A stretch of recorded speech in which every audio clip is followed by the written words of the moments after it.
company is bivouacked in lightly wooded country, by no means an ideal location, but one the occupation of which was dictated by tactical considerations. The vehicles have been carefully concealed in amongst the trees and bushes. This panorama represents a section location in which are concealed 28 lorries, 2 cars, 7 motorcycles, and all the personnel of the section. Concealment from the air is the best method of protection open to ISC units whilst at rest.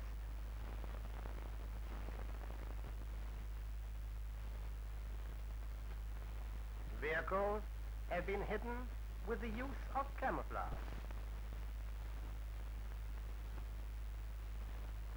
And in one case, ricks have been brought into use.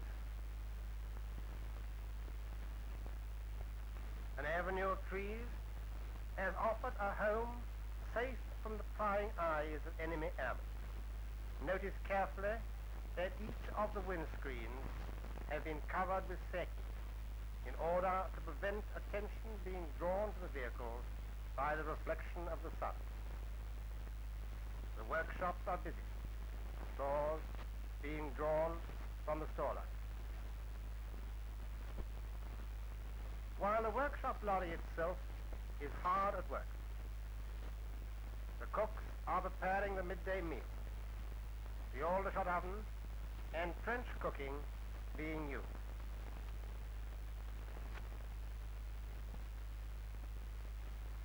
Men in some of the sections are busily engaged in the daily routine of maintenance under the supervision of section officers and NCOs, working, of course, on one of the 16 daily tasks.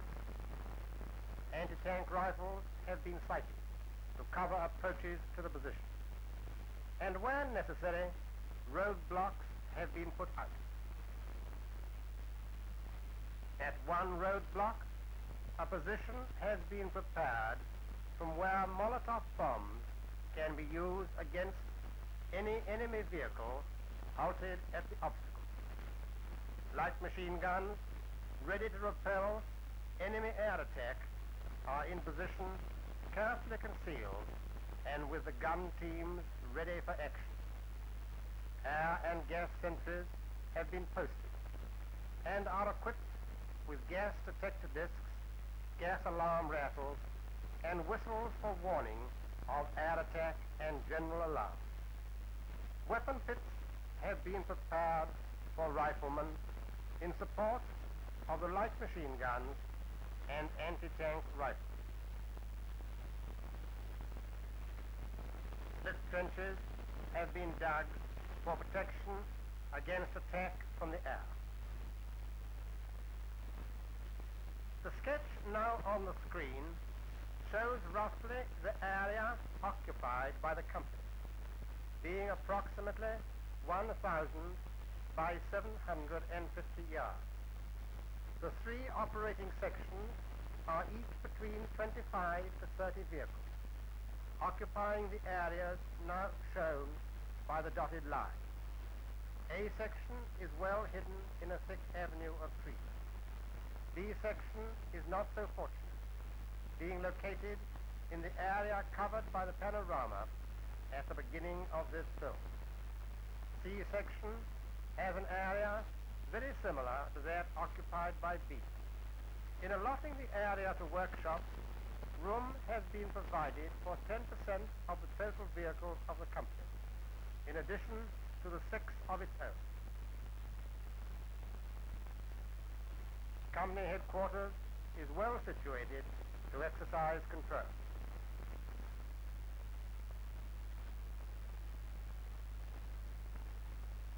Outside company headquarters, we see the company sign. The number 70 denotes the company, and its background, which is green and red, shows that it is an RASC unit. The drum is the provisional sign. arriving at company headquarters is a motorcyclist with a message from CRASC.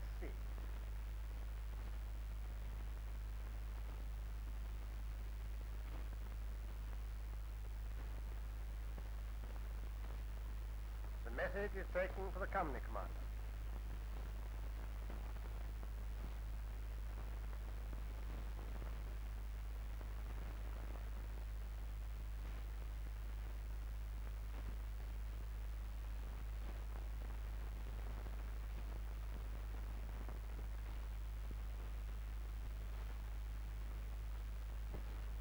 On reading it, the company commander sends for his section officer.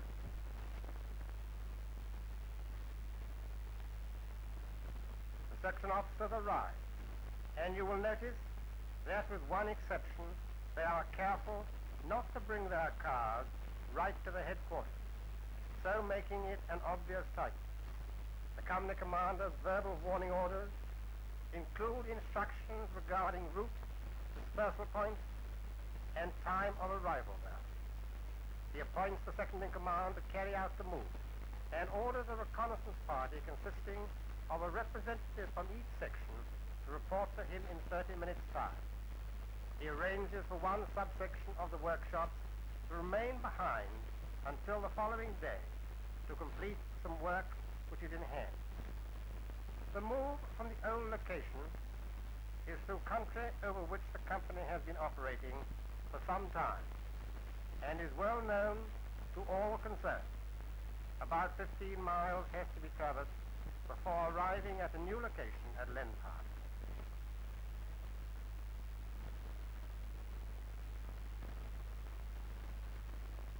The section commanders return to their section and hand over to their section subalterns all the information they have been given by the company commander.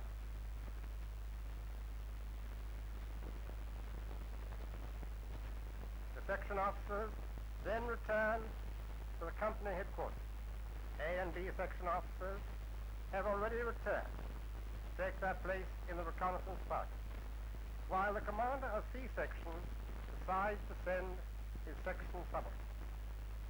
The company commander will himself look for a site for the workshop, so that the MSM is only included in the reconnaissance party to assist him in this, and to act as a guide when the workshops arrive in the new location.